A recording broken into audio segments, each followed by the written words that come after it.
Hello and welcome to the Sustainable Materials Management webinar series, a joint effort between the National Recycling Coalition and the Pennsylvania Recycling Market Center.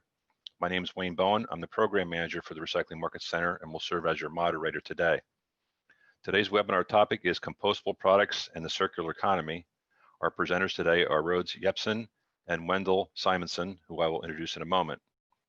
We're going to have a Q&A session at the end of the presentations, so if you have a question or comment, please use the Q&A feature located on your control panel on your screen.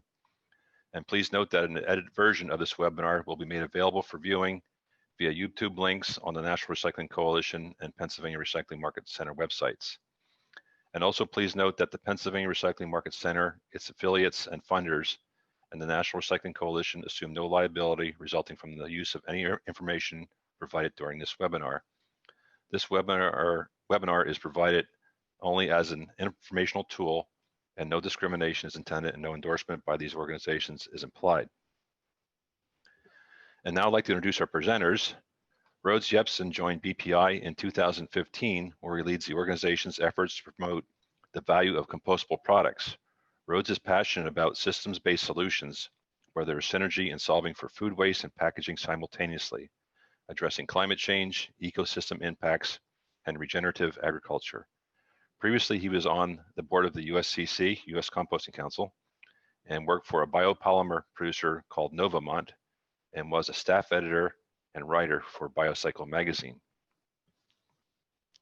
Wendell Simonson is responsible for all aspects of the marketing function at BPI, which means working on things like content development, communication strategy, brand management, and member engagement, to name a few.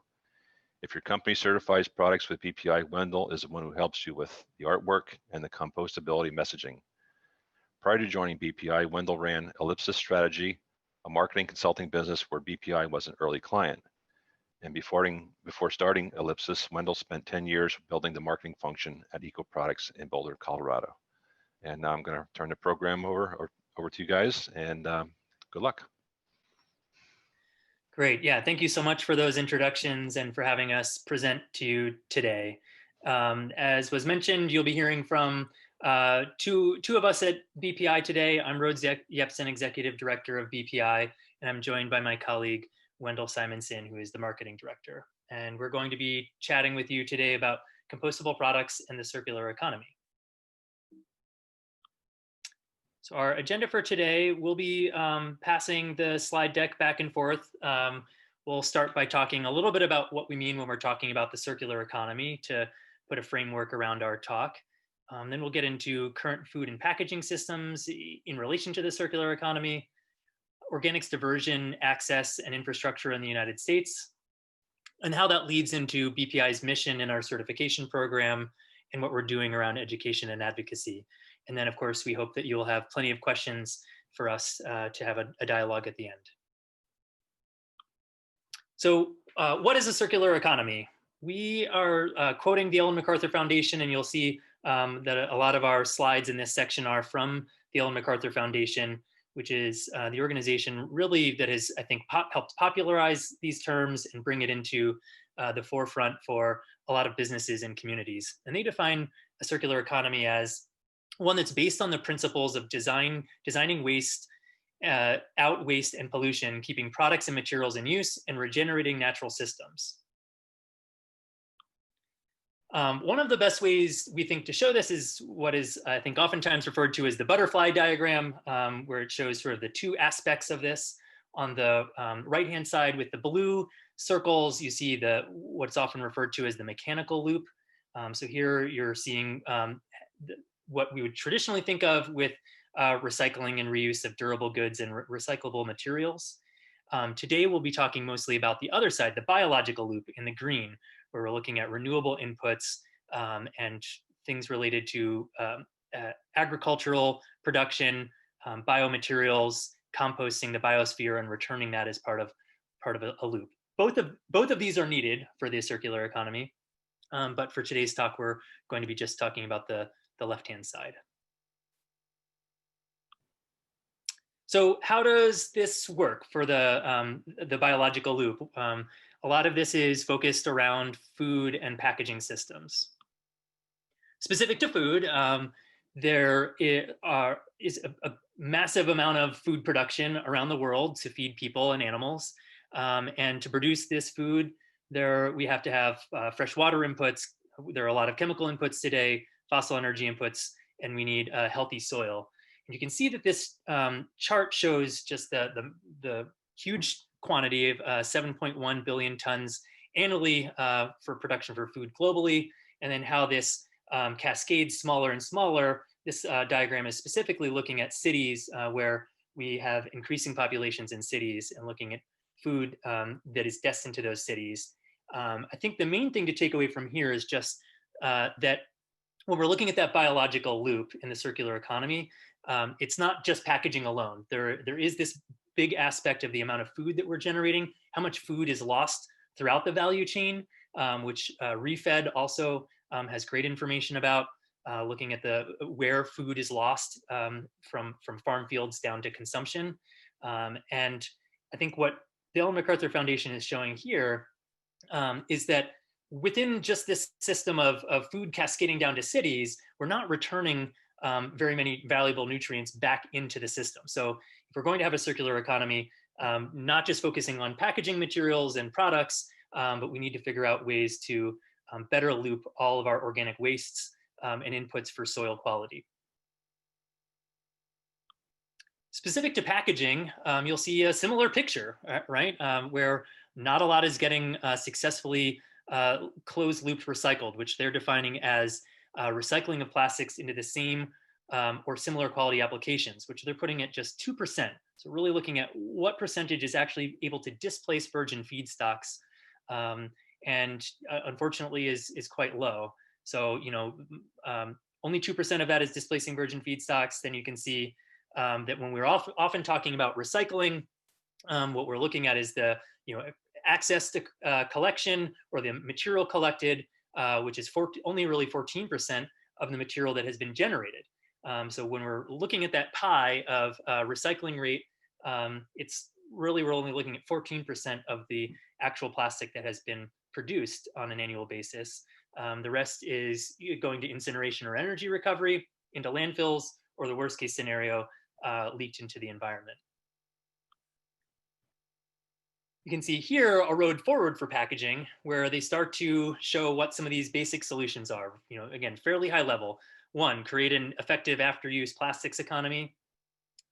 2, drastically reduce the leakage of plastics into natural systems and other negative externalities. And 3, decouple plastics from fossil feedstocks. So you can see here, much tidier closed loop system. For today, what we're really talking about in terms of that biological loop, though, is this very small little offshoot, if you can, over here, that shows AD and/or composting. So when we're talking about compostable products and packaging in that biological loop connected to food, it's not the majority of plastics generated. It is a subset that is related to that food waste and that organic waste stream that it will go into that biological loop. And here I would like to pause briefly, and sometimes a picture is worth 1,000 words, but a video sometimes is worth even more. So let me show you a video. I'm going to say right now, please have your finger on your volume button. When we tested this, it was quite loud, and I'm not sure I'm able to control the volume from my side.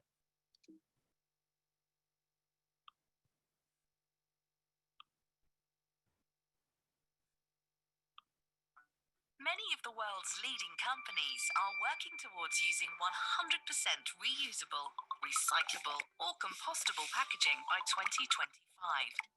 But what is compostable packaging? How is it composted? And why is compost good? Environment. Compost is a product which enriches soil as a plant fertilizer, captures carbon, plus helps retain water for plant growth and reduce flooding. Commercial composting is a natural process accelerated in specially designed and operated facilities where experts produce high-quality compost. Compostable packaging is typically manufactured using plant-based or fossil fuel materials. To prove it will compost correctly in these special regional facilities, compostable packaging must undergo rigorous testing according to well-established international standards. biodegradation, and no toxic impacts to the final compost. Packaging which passes all the tests can then be certified by independent third parties and display a logo of proof. Littering is not composting, and being compostable does not mean you can throw it in the environment. Compostable and traditional plastics need to be disposed of separately from each other to match the local recycling facilities. Clearly labelled compostable plastic packaging can be a good solution, especially when used to help collect any food waste nutrients and disposed together in an appropriate food waste recycling bin. Working examples of compostable packaging systems in place include food service packaging in Seattle, shopping bags in Milan, fresh produce bags in Paris, and events such as the Super Bowl 52 Rush to Recycle initiative in 2018.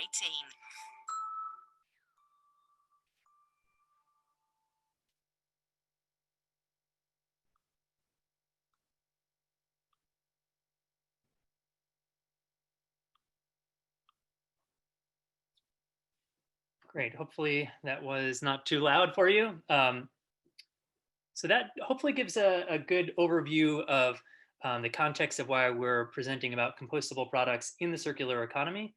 And with that, I will hand things over to Wendell. Great, thanks, Rhodes.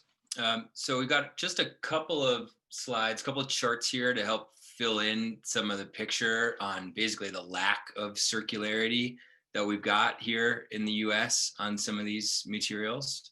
I don't know if I think you're gonna have to advance these for me, Rhodes. I can give you control. Okay. Okay. So here's the first one. So this is an EPA set of data, the most recent data available on our national waste picture. I'm sure that this is familiar to many folks on the call, but it's surprising, I think, to a lot of people to learn that of all of the material classes that we landfill here in the US, that food is the number one, right? I think that that is, again, to folks who aren't in our space and don't think on this stuff and work on this stuff all the time, right? There's such high awareness, and for good reason, around plastics and single-use plastics in particular, right? So you see that represented here as a category in this 19%, and some other single-use items are in this paper and paperboard chunk here, but both of those are smaller than this 22% chunk of food that's headed into landfill, right? And so you're going to hear a lot about this over the rest of the presentation, right? And the way that BPI thinks about how compostable packaging can help solve this problem. But fundamentally, this is a crucial data point in understanding just how big of a problem we've got here in terms of food to landfill, right? And how much bigger, frankly, of an environmental challenge it is because of what happens to organics in landfills, right?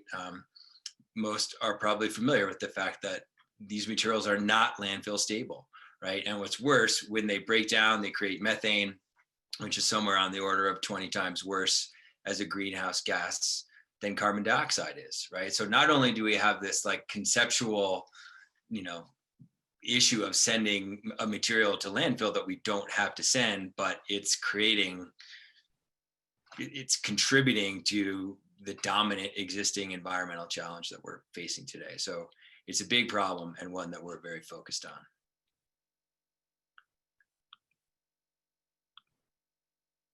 on. And then, okay, hold on, let's see. Sorry about that. So why are we sending so much of that food to landfill? Well, part of it is because we've got lack of infrastructure for recovering it effectively and recovering it through commercial composting. And so what this chart is, and this comes from Biocycle magazine, thankfully Biocycle over the years has done a lot of research into compost infrastructure, both processing infrastructure as well as collection infrastructure.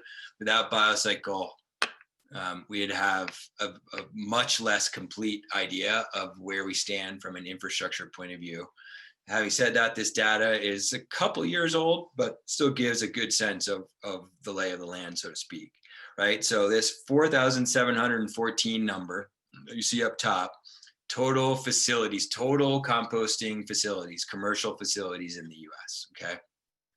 And well over half of those, 57% of those are only accepting yard waste, right? And so that tells a big part of the story right there. You know, it's not that we don't have commercial composting facilities in the United States. It's just that the majority of them are only taking yard trimmings.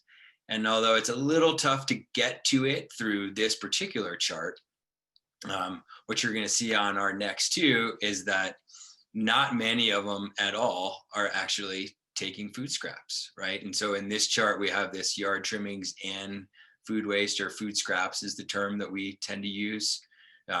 Just 5% of the total capacity, right? And so when you look at, you know, the big problem we're trying to solve, which is keeping the food scraps out of landfill, and you look at this total composting infrastructure capacity chart and see just how small of a number the total facilities accepting this food scraps are, you can see that that's a big part of the issue here. And there's a lot of reasons for that that we'll sort of touch on throughout the presentation, but just in terms of level setting and understanding where we are from a capacity point of view, this is helpful information. So also thanks to BioCycle, and in a separate survey than the data from the last chart, there was a look at, okay, basically that 5% piece of facilities that are taking food scraps, let's see what we can learn about those facilities. And so basically the result of this more recent study established a number of what BioCycle called full-scale facilities in the United States actually taking food scraps. And so full-scale is basically described as what we think of as a commercial facility. So one that operates year-round, one that can actually take truckload volumes from commercial accounts, you know, think along those lines in terms of the use of that term full-scale. And here you can see the distribution of those facilities across the United States, right? And you can see how the problem starts to play itself out here, right? Most states are 5 or less, you know? So we've got about 3 out of 4 states with full-scale facilities, but most of them do not have very many, right? And so when we think of how, you know, this combination of collection access and processing infrastructure is really crucial to be able to extract the organic stream from both commercial and residential generators. You know, having this access spread more evenly across states is quite crucial. And you can see that while we've got decent distribution at the macro level, it's still not a lot of facilities given the amount of organics that we've got in the system. Let's see. Now, the good news out of this research is when you drill down a little further into, okay, of that number, of that 100 or so full-scale facilities in the United States, what are they accepting? Okay, and this may be a little tough for folks at home to see, but the 2 circles in each of these charts are circling, and I'm not totally sure why they've been segmented out, but there's a column for compostable paper products, and there's a column for compostable plastics products. And those are the 2 bars on each of these charts that are circled. And so the chart on the left is showing, okay, of this total number of full-scale food scraps collecting facilities in the United States, how many of them are permitted? And permitting is a big piece of the total challenge of getting more facilities of that 57% that's taking only yard waste, how to get more of them to take food waste. Permitting is a crucial piece of it. So how many of those are permitted to take compostable plastics and compostable paper products? It's somewhere between 50 and 60%. And then similarly, of those facilities, how many are accepting compostable paper and compostable plastic products? Again, it's somewhere between 50 and 60%. So the way that I sort of distill all this information down in my mind, right, is that while we certainly have challenges at the macro infrastructure level, right? We have nowhere near enough enough facilities taking food scraps, right? But that of the places that are taking food scraps, that somewhere in the order of 50 to 60% of the time, they're accepting compostable plastics and paper products, right? Which, you know, if you're looking for an encouraging data point in this, in terms of heading into the direction of a more circular economy for organics, right? And you believe, like we do, in the role that compostable products can play in that, in terms of those products being a vehicle for organics diversion, for food scraps diversion, the fact that 50 to 60% of the time they're being accepted in facilities that can accept them and are taking food scraps is an encouraging number to us. And often, you know, that data point for our members and for folks who are interested in either creating certified compostable packaging for themselves, or, you know, touch it in some way in their work, this is the information that people want to know. You know, how often are these products getting accepted? And so this sort of nuanced data point that says, well, of the full scale facilities that we've got, you know, 50 to 60% of those are accepting compostable packaging, is actually a more encouraging data point than sort of the macro level data on the earlier slides. So hopefully that gives a quick sort of level set in terms of where we are on the infrastructure side of things. And I'll turn it back over to Rhodes.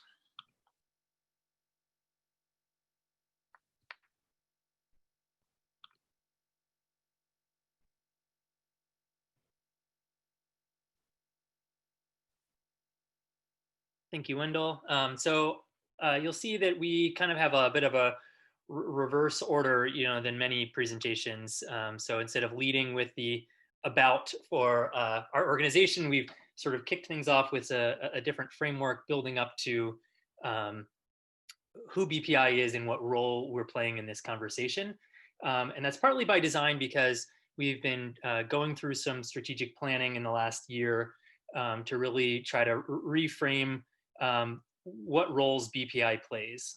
So roles plural. I think we're best known for our certification in North America. That's what we've been offering since we were founded back in 1999. But there are quite a few challenges to the growth of compostable products and packaging that are only partially solved through certification. Certification is a critical backbone, but we believe that it's not the end goal for our organization. It's the starting point. And beyond certification, we want to work on education and advocacy related to the use and appropriate end of life for these materials.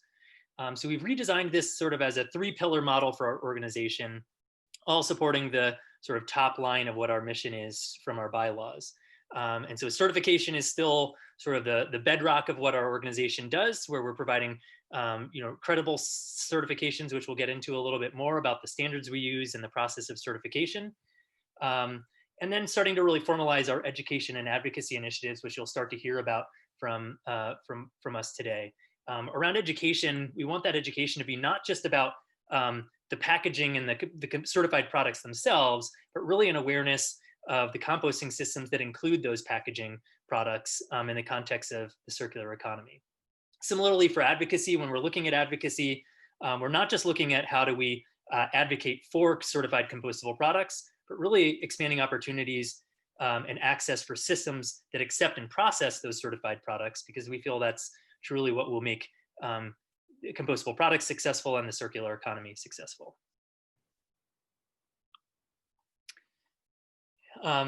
Therefore, we have this strong connection to food scraps diversion.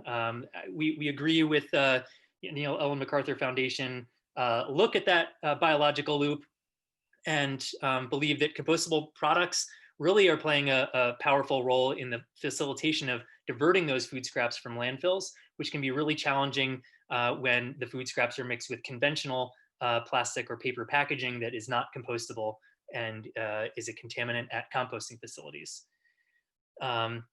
Replacing those with certified compostable alternatives can really make diversion happen at scale.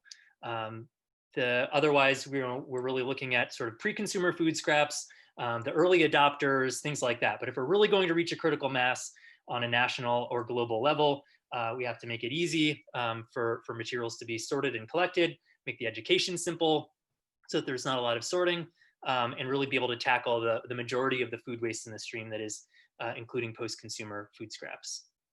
For this reason, BPI only certifies items as compostable if they're directly connected to food scraps and other organic waste streams. So again, thinking back to that Ellen MacArthur Foundation slide where it showed the solution for the plastics problems, and there was that one little piece coming off showing that plastics could be redesigned for composting and anaerobic digestion. So specifically, we have eligibility criteria for our certification beyond meeting the scientific criteria and doing all the tests.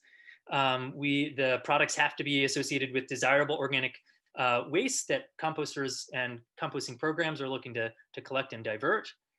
The item cannot be a redesign of something that's a better fit for recycling based on existing demand, infrastructure, and consumer awareness. So a good example of that are the clean material streams that recyclers, rightfully so, are protective of, that we don't want to upset. And the item cannot require disassembly in order to be composted. In other words, we want to make sure that it's simple and straightforward for the users of these products so that they understand what bin it goes in and they're not causing contamination. Similar to the eligibility requirements, going above and beyond the technical aspects, we also related to communication and making our products easily identifiable. In our certification program, we have a requirement to use the certification mark unless there is not space or it's technically not possible to use the mark. So you can see that we want to use the BPI certification mark along with disclaimer and qualifying language that the Federal Trade Commission rightfully requires. We have this in a variety of versions. So it can be sort of broken apart, as you see on the cup and the coffee capsule on the sides, or a full lockup version in the middle on a box where it's more contained and it includes also a certification ID number that is unique to a company that can help for tracking purposes and fraud.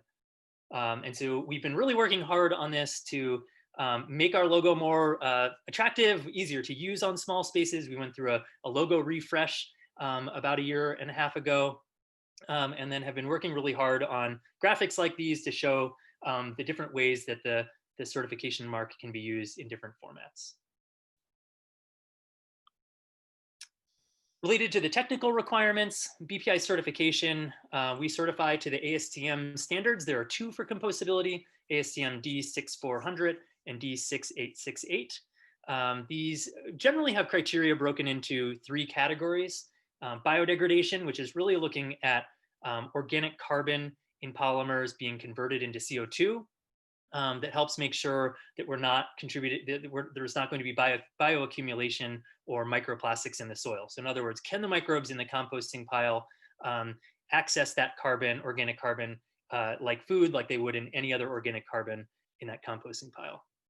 Disintegration looks at that physical visual breakdown. So it's looking at the dry weight of the item and how much that has physically broken down during an active and curing phase in a composting facility. And then finally, no adverse impacts on the quality of that compost. So an OECD plant toxicity test, heavy metals criteria, things like that. So that's all built into the ASTM standards. In addition, we have on the right-hand column some other criteria that we have in our certification scheme, which is published on our website, explaining how we use the tests on that left column and additional criteria on the right column. So we also have additional restrictions on fluorinated chemicals. We have a prohibition on all intentional use of fluorinated chemicals. We require companies to sign a form saying that there's no intentionally added fluorinated chemicals. We have some tests that must be done for total fluorine to make sure that as a screening test. We also have restrictions on carcinogens and persistent biological toxins. And then you get into the other 2 things we just covered, the eligibility criteria connected to food scraps, and the use of the certification mark on all products and consumer-facing packaging. with that, I'll hand it over to Wendell, and you can hear a little bit more about the education and advocacy initiatives that are for sure connected to our certification program, but are really starting to stand on their own. Great, thanks, Rhodes. So I was scanning quickly through some of the questions, and you folks are asking all the right questions, and some of them, or at least one of them in particular, asks specifically about contamination. Okay, and there are some other questions about, well, why, for example, in that chart I showed of 50 to 60% of those full-scale facilities taking packaging, well, how come the other 50% or so are not? Okay, and so clearly this is a big focus for us, right? Part of our mission is getting more compostable products and packaging composted, right? Really fundamentally, that's so much of what we're about. And so, in our work, what we've done is identify what we think the primary barriers to getting more compostable products and packaging composted are, and a huge piece of that conversation is contamination, and specifically contamination from non-compostable packaging, right? And so there's lots of reasons why contamination is a problem for composters, but one reason for sure has to be in the labeling and identification of these items, right? And before the work that BPI did this year, there was not an industry standard document addressing labeling and identification, right? And so what we did is spend really the last 9 months or so, right? This document just went public about a month ago, digging into this. And the whole point is to address contamination that keeps some composters from accepting certified items.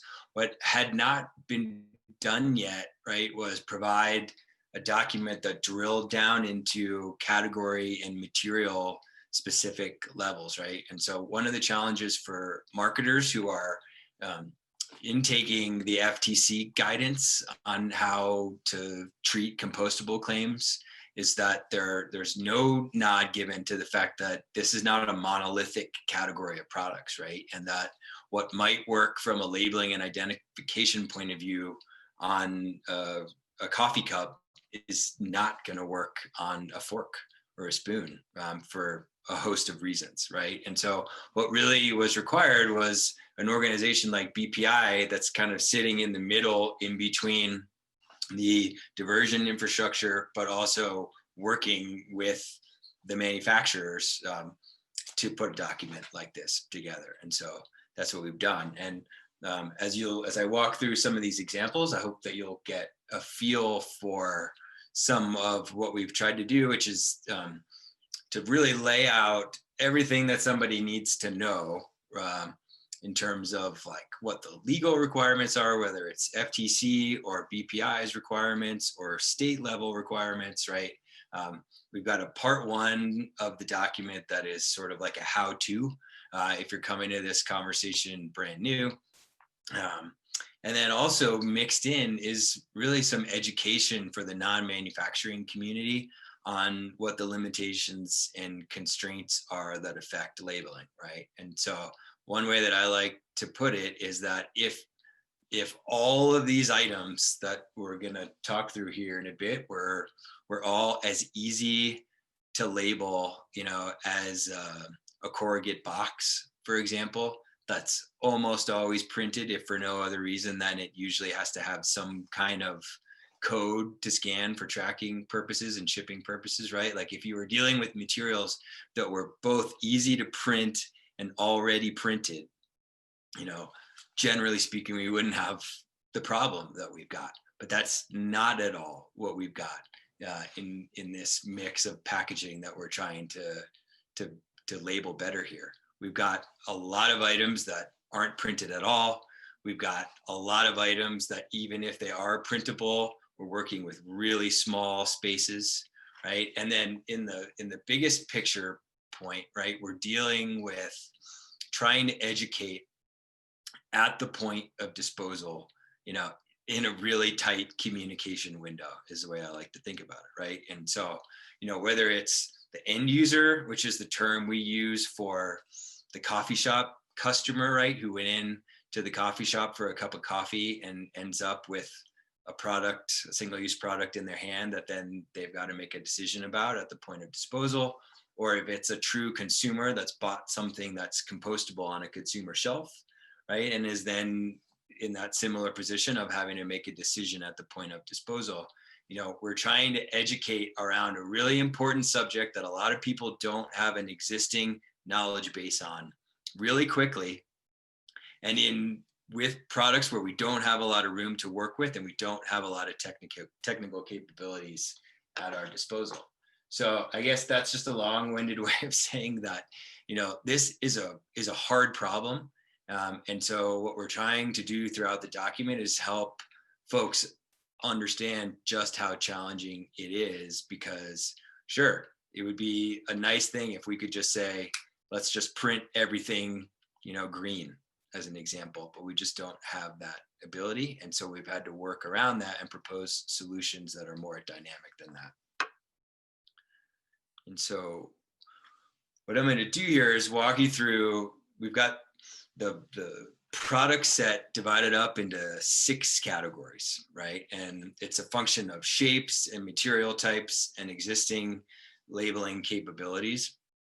And so this first category is the one that I call the easy print category. It's not the way I refer to it in the document, but these are 2 examples of items that are in that category. So here you see a clear cold cup and a paper hot cup, right? And so both of these products, widespread printing capabilities exist for these items, right? And so the limitations to printing these items are low. And similarly, because these items are generally printed today, you know, having the industry switch from a non-printed item to a printed item is not a thing, right? It's not going to really cause disruption in the market in terms of what people are expecting to see throughout the supply chain here. So these are relatively easy to get in line with the recommendations in our document.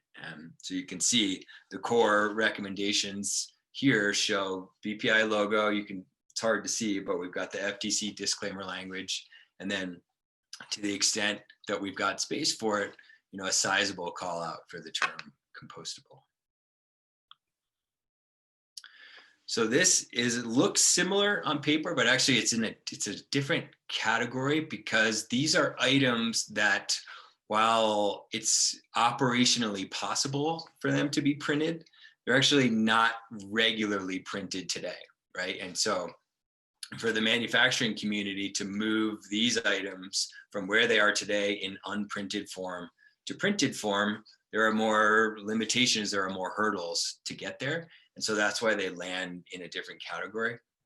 And similarly, the market is used to seeing these as unprinted items. And so it'll be a change for them to see them printed. But fundamentally, you know, we're recommending print for them because it is operationally possible. So that's that category. Now, here's where it starts to get a little bit trickier. So for items that are not printed today, and really there isn't the existing technology or a capability even in sight to be able to print them, they go into this, what I call this hard to print category. And so the examples that I pulled for this presentation would be like a clear clamshell and a coated, bioplastic coated or molded fiber plate, right? Both of these items do not get printed today, would require significant investment, frankly, to get to that point.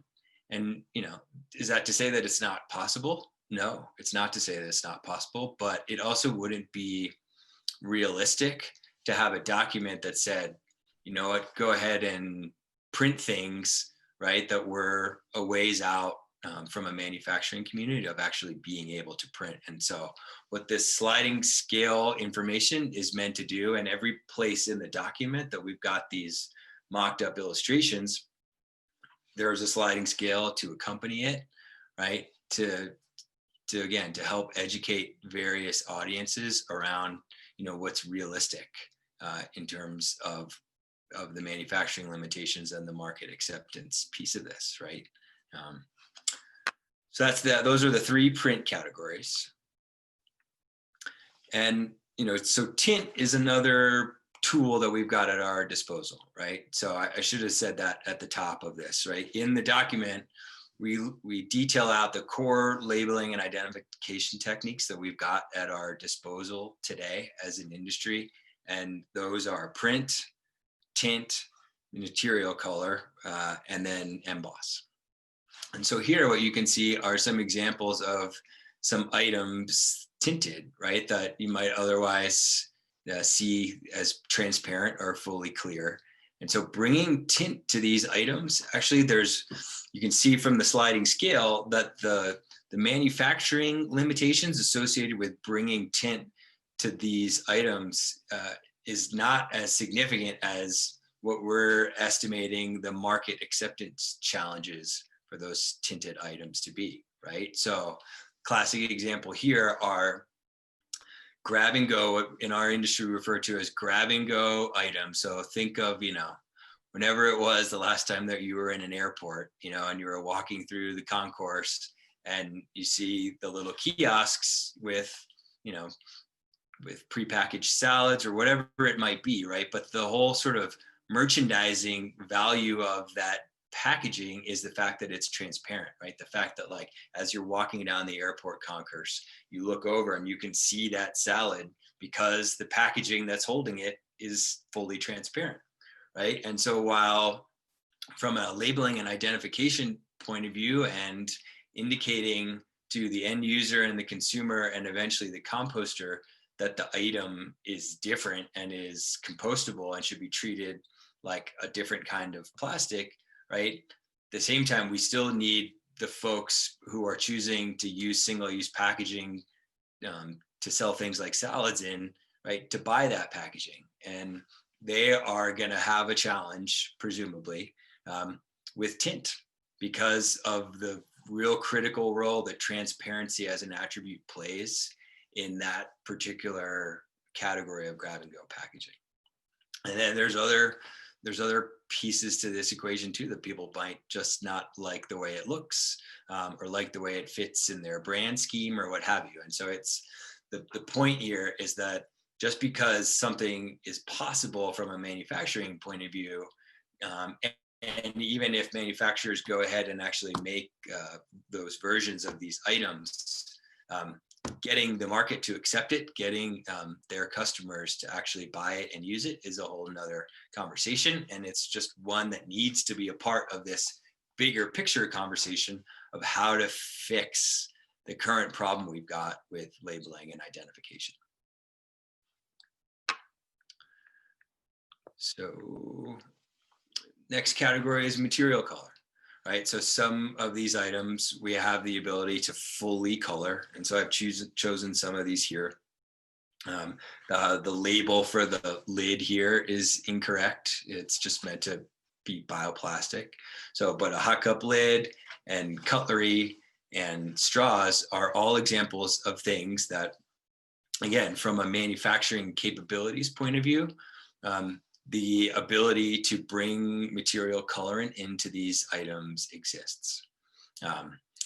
Now, again, the way that the market is or is not going to behave in terms of accepting the material, the colored versions of these items is a different conversation. And, we think the really important thing to note about this is that while the Washington law that some of you may be familiar with, which is the first of its kind state level labeling legislation that specifically addresses compostable products and packaging and was a big impetus to us generating these guidelines, right? While they're calling out specifically green and brown coloring, which we think is positive, right? That the benefit of doing that only really exists if we can do things to make sure that non-compostable items are not using those colors, right? And so short of regulation that prevents non-compostable versions of these items from using these same colors, right? Color can only do so much as a labeling and identification technique for compostable packaging. The best example I use of that, and it's more along the lines of the tinted item, right? But is like Sprite and 7-Up bottles, right?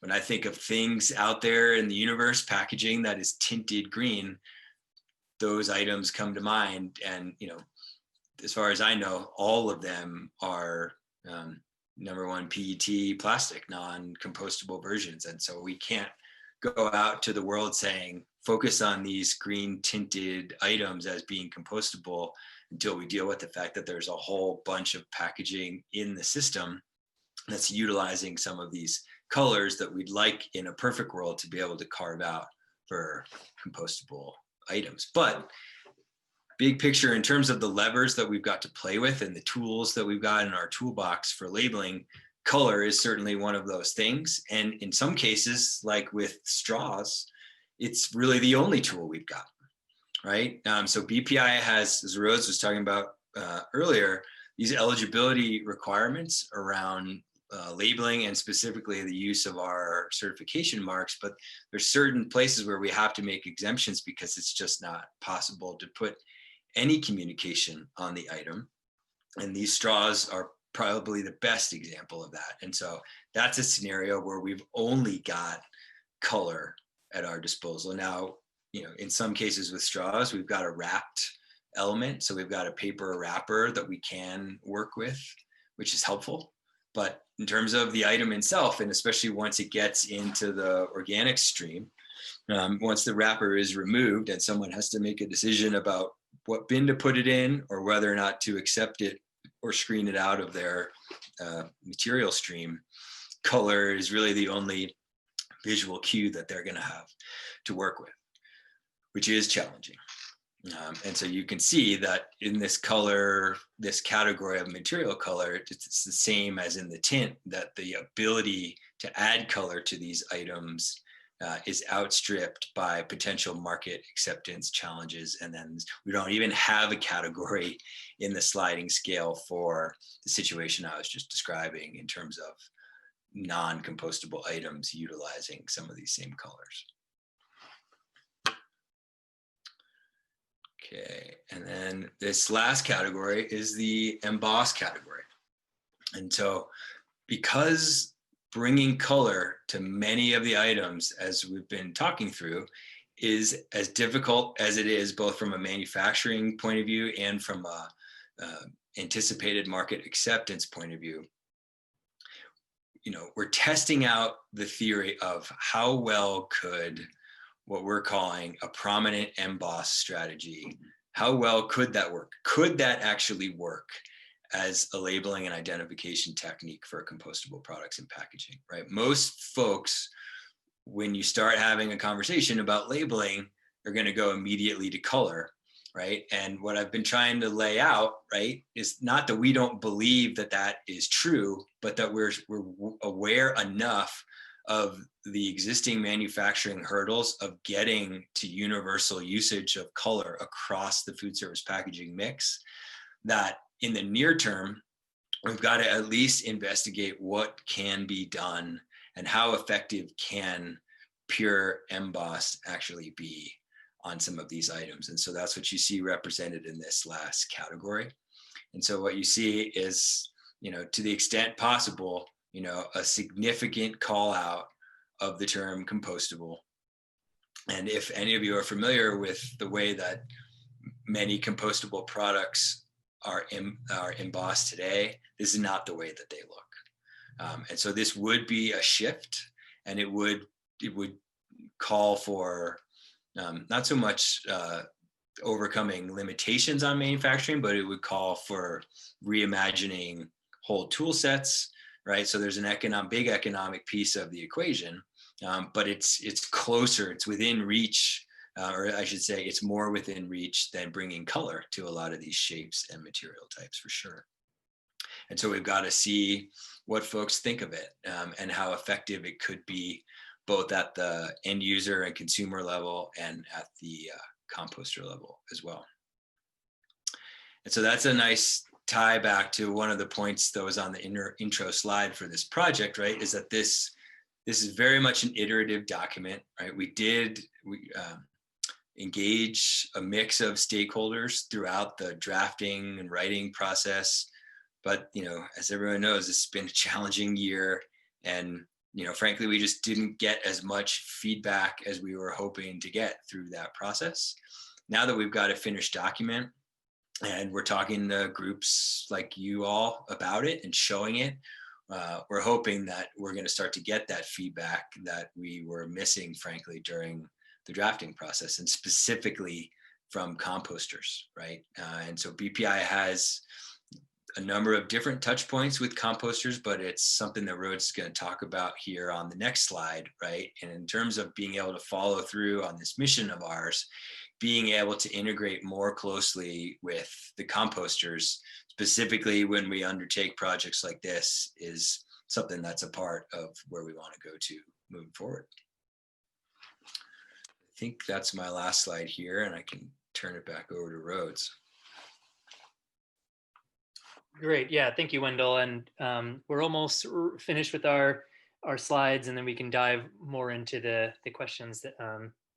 And so I think, yeah, Wendell's overview of our labeling effort shows you that, yes, there's a connection back to our certification pillar, but really it's a voluntary document and something that starts to stand on its own in our quote unquote education pillar, right? That starts to look at increasing awareness of the role of compostable products beyond just BPI members, and is really supposed to be more of an industry document, making sure that products are easy to use and are getting collected and put in the right bin.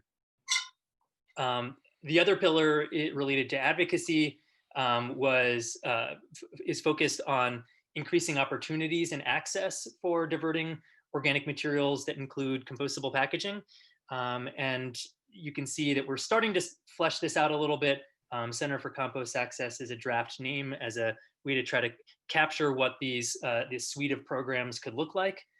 So internally, we have a legislative platform to support the growth of composting infrastructure that accepts packaging. I would say that's a fairly small platform today, but we have an active committee looking at legislation and advocacy. We have a national bill tracking service that looks at not just laws and bills impacting packaging, but also at food waste and composting legislation, making sure that we're helping support the growth of composting infrastructure and are partnering with other associations, national associations that are active on the federal level, looking at access for both recycling and composting and laws that impact recyclability and compostability. We then also recently took over Find a Composter, the database that BioCycle set up many years ago. We're still partnering with BioCycle on the data collection and data vetting for that database, as well as we have a partnership with the University of Georgia. And so we're revamping that database. Actually, just today, we reposted that on our website in sort of what we're calling our phase 0 relaunch of the database. We had to do a fair amount of reworking, and we'll slowly build it back up to its former search capabilities. So right now it's a static map that has data where you can zoom in and see the facility names and the types of material it takes. We feel like this is a really valuable tool, and one that we're trying to pump some lifeblood back into, not just to look at composting facility data, but also start to put in other lenses that people are really looking at. So Find a Composter at its core lists composting facilities. So that might be helpful if you are a municipality, a business, somebody looking to divert large volumes of food scraps or yard trimmings and compostable packaging. But on a more consumer level, the public lens, that data is not necessarily going to help you. If you are collecting food scraps in your kitchen, most commercial facilities are probably not super excited about you bringing your 5-gallon pail on several times a week to their facility. So we're trying to also then overlap that with other data that BioCycle and partners like Institute for Local Self-Reliance have been collecting for years on residential curbside programs, community composting programs, drop-off programs, subscription programs that are all around the country, weaving this nice web of access opportunities for the public to actually divert their food scraps. So stay tuned for more on that. And then we're also trying to do more outreach, more formal outreach. So as Wendell mentioned, we have quite a few touch points with composters, but most of them are pretty informal. So we went through a bylaws change last year as part of this strategic shift to allow a broader range of members to our organization. So formally, our membership was limited to companies who had certified products and materials. That's no longer the case. We now have a stakeholder membership category where anyone can join as long as they show that they are committed to the same goals that we are in our organization. And specifically for composters and municipalities, the membership is free. So if that pertains to you on this call, please check out our membership section of our website. Membership is free for composters and municipalities. And we also are reserving some seats on our board of directors for these stakeholder members. We really want to make sure that we're better representing the value chain. And so in addition to those bylaws changes, we're looking at adding a compost advisory panel that will look at things like our eligibility criteria that we mentioned, our labeling work, sort of have a lens into the inner workings of BPI. As well as an alignment workshop series that we're in the beginning stages of putting together that will really look at identifying and agreeing to what some of the challenges are for the successful use and diversion and composting of certified packaging, and try to identify what those common goals are for solutions. Finally, up on the upper left, we are also trying to figure out what better infrastructure assessment studies would look like. So we've been a big supporter of BioCycle's work over the years with their infrastructure, and we're looking at how do we really make sure that we've got a good, consistent flow of information coming in. How do we identify what a roadmap would look like to start scaling up access for diverting food scraps and associated compostable packaging? So with that, we would love to dive into some more of your questions. Okay, thank you, Rhodes and Wendell. Great presentations. And we're now going to do a Q&A session. We have about 15 minutes. So if you do have a question, please use the dialogue feature on your panel. We do have a bunch of questions already, so I'm going to get right into it. And I apologize if some of this has already been covered in the presentation, but it might be a duplication of effort here. But the first question here deals with anaerobic digesters. I guess the question would be are those facilities, can you utilize those facilities to take in compostable products? Sure. So yeah, I think the answer is it depends. You know, I know it says that there are, it asks partly about wastewater treatment plants, which right. some do have anaerobic digesters, but there are, you know, other anaerobic digesters around the country as well, on-farm digesters that are looking to not just process materials from on-farm, but off-site, you know, co-digestion with food waste, as well as some dedicated standalone digestion facilities that have been a little slow to take off in North America compared to other countries, but are for sure picking up.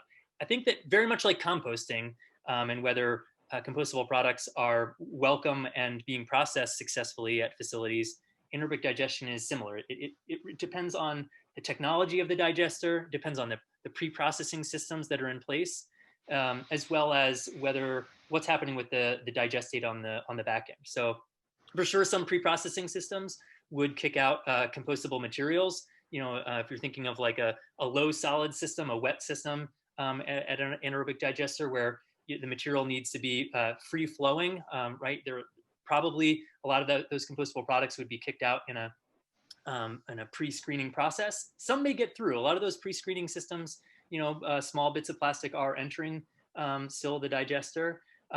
High solid systems, something like a batch system where you have a bay or a garage type system, might be less material would likely get kicked out of that in the pre-screening, because a lot of the screening is happening at the back end for facilities like that.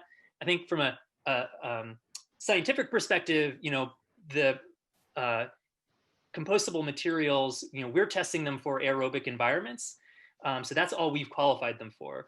So there's going to be sort of a variety of performance in that anaerobic condition that we have not tested or qualified those materials for. Some will for sure break down faster or slower in those anaerobic environments, which tend to be less aggressive than an aerobic composting facility. So again, generalization, the materials will start to break down in a digester typically if they're get successfully entered into the digester. But for the most part, a lot of those materials, to get complete breakdown, you'll have to mix that digestate with some fresh material for aerobic composting at the end. And I think that goes, for some natural biological material as well, right? Some hardier lignocellulosic food scraps that are going into those digesters also might need that aerobic phase afterwards. Okay, so you mentioned testing, Rhodes. Is your testing process, does that involve completely lab testing or field testing or both? Yes, so the ASTM standards are all lab-based, and that's what certifiers around the world use, are pretty much the same type of test methods, although there are a couple differences in the pass-fail criteria in the actual specifications. But those disintegration tests were all based on a field-validated study, so a 5-year study done in the early 1990s at ASTM that looked at I believe over 1,000 academic references looking at academic literature and the science of biodegradation, and then involved a series of trials, both on the lab scale, the pilot scale, and full scale, to make sure that the tests were considered relevant for the real world. So we acknowledge that is, those tests were developed 30 years ago, and there are a lot of questions about how the products perform in the real world compared to standardized tests, right? In the lab, the beauty is you can remove a lot of the variables that are in the real world and get consistent, scientifically reproducible results. So we're in the process of trying to field validate the standards and figure out, are they still considered relevant? If they aren't, what are the conditions in the field where items are not breaking down, and are there adjustments we can make to the disintegration test? Okay. All right. This attendee has a question or a comment on the challenges of composting. So they're saying, we have the largest food scrap composting facility in our state. We are deep in discussion at the moment of not allowing compostable products at our facility. Compostable products are very, very challenging. It's bringing in look-alike contamination that is plastic, and it's also the compostable products that do not always break down in our process. I think the lack of infrastructure is very problematic, and the brand owners should be taking a larger role in helping build this infrastructure to manage these products. Yeah, we couldn't agree more that compostable products companies should be, and compostable products industry should be getting more involved. And I think that's what hopefully you're starting to see with the presentation today, is that we as an organization have shifted our mission statement and our priorities to not just focus on certification, but to really look at these other aspects of getting items successfully collected and composted. In terms of, this issue of the lookalikes, for sure. I mean, there's no one silver bullet to solve that, and I'll let Wendell comment here too.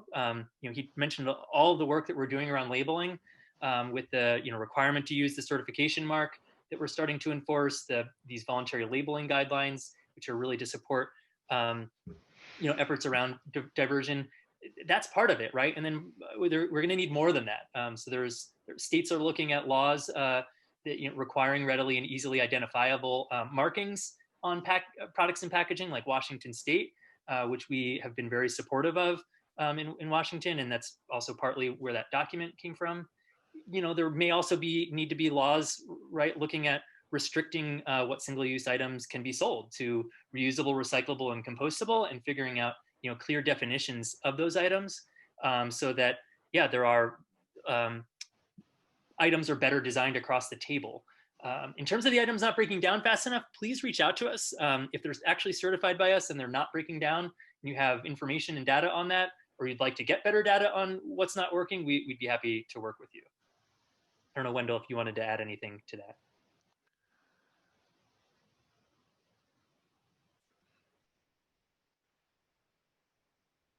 Wendell, are you muted? Sorry, my fault. One thing what we've been trying to really get to with all this labeling work is do what we can possibly do to like isolate the variable, right? Because what happens so often is just like the comment here, right? There's frustration at the composter end, and it's it's a mixture and a non-specific, oftentimes, frustration. The products are not breaking down. And what's really difficult, because of just how poorly, frankly, many items are labeled today, is it's really difficult to determine whether we're talking about a certified item or a non-certified item.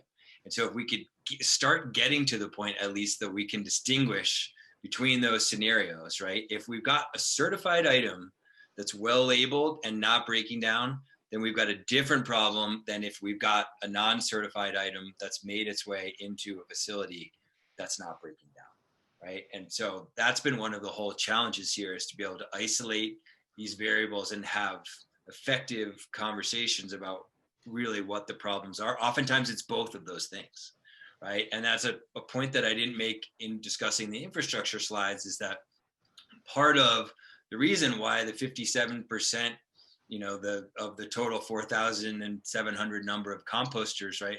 Well, part of the reason why we have such a small amount of facilities taking food scraps is not just the permitting, but it's because the composters know that if they start taking food scraps, the packaging is going to come with it. And so it's sort of like the value proposition of compostable packaging, because of the labeling challenges and because of questions around how the products will perform, right, is actually preventing the value proposition, right, and this chief environmental benefit that we talk about in terms of the association between compostable packaging and food scraps, right? This hesitation to accept food scraps because of the packaging that will come with it is often preventing composters from being willing to accept that more complete organic stream. And so this labeling project is like one of the first steps that we've really taken to try to get our arms around this. And then, as Rhodes mentioned, we're convening this group of composters and municipalities, hopefully starting at the end of this year, but spilling over into next year. And the goal of this project is to land on a single set of acceptability criteria that composters and municipalities and manufacturers can all agree on, right? And so that we can move forward in a way that says, here are the targets that we've got to meet, right? And if we're not doing a good job on labeling today, we need to do a better job.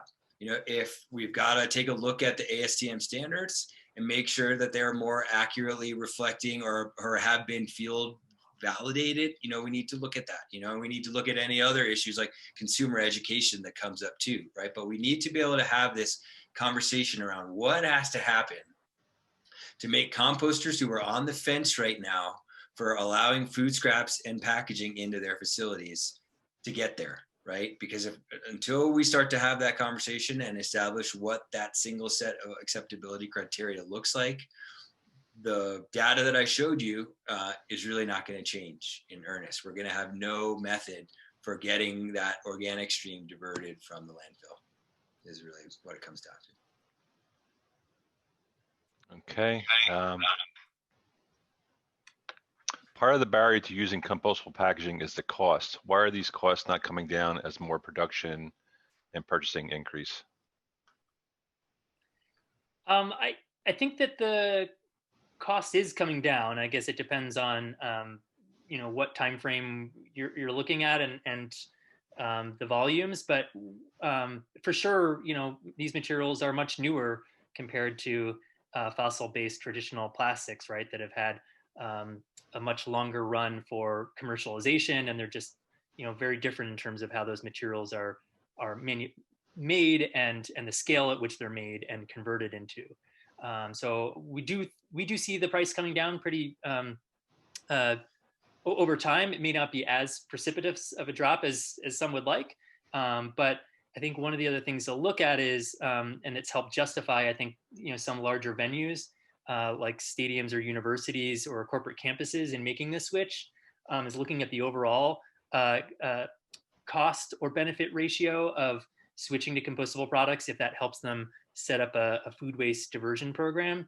And so if you look at stadiums, oftentimes they're actually able to find a financial benefit if they're switching over compostable products and diverting that food waste over time, not just looking at the specific cost of a cup to a cup or fork to fork. I don't know, Wendell, if there was anything else on that you would want to know. I guess I would also reference that right? It's not a monolithic supply chain either, right? And so talking about costs as if they're unilateral across the board just isn't realistic, right? And so you could go out and look at compostable packaging sold on Amazon today and compare that with, conventional versions of that same packaging and get one basis for comparison. But most of the packaging sold, in a commercial way, it's much harder to get that information and much harder to do that comparison between those two data points, as I guess is what I would say, is that it's really challenging to get good data on the real spread between conventional and these new materials. And I guess I would offer up too, right, that the challenge with compostable packaging, even though it's been around now, say for 2 decades, right? Conventional packaging and conventional packaging supply chains and the material supply chains that feed those packaging supply chains have been around for a lot longer, right? And so the economies of scale don't change overnight, even though clearly demand is on the rise, which we see as a good thing. Is there a way to search for certified manufacturers by location? We would like to promote procurement of in-state manufacturers if they exist. We don't currently have that search filter in our product database, but please reach out to us and we would be happy to try to help you come up with a filtered search result. Our product database has a lot of information in it. We're always looking at ways to update that to make it more user-friendly. I don't, it's a little tricky because sometimes, the company address may not be where they're actually manufacturing. But yeah, please reach out to us and we'd be happy to help. Okay. All right, we're just about out of time, so I think we're going to wrap it up. There are some unanswered questions here, so I apologize for not getting to them. So perhaps you could follow up with some emails to Rhodes and Wendell, and hopefully he can get the answers, the questions answered. So again, this webinar, like all the webinars in this series, has been recorded and will be made available via YouTube links on both the National Recycling Coalition and Recycling Market Center websites. Thanks again for joining us, and thank you, Rhodes and Wendell, for that presentation. And we hope you will join us for next month's webinar. Please visit the NRC and RMC websites for schedule updates, and have a great day, everybody.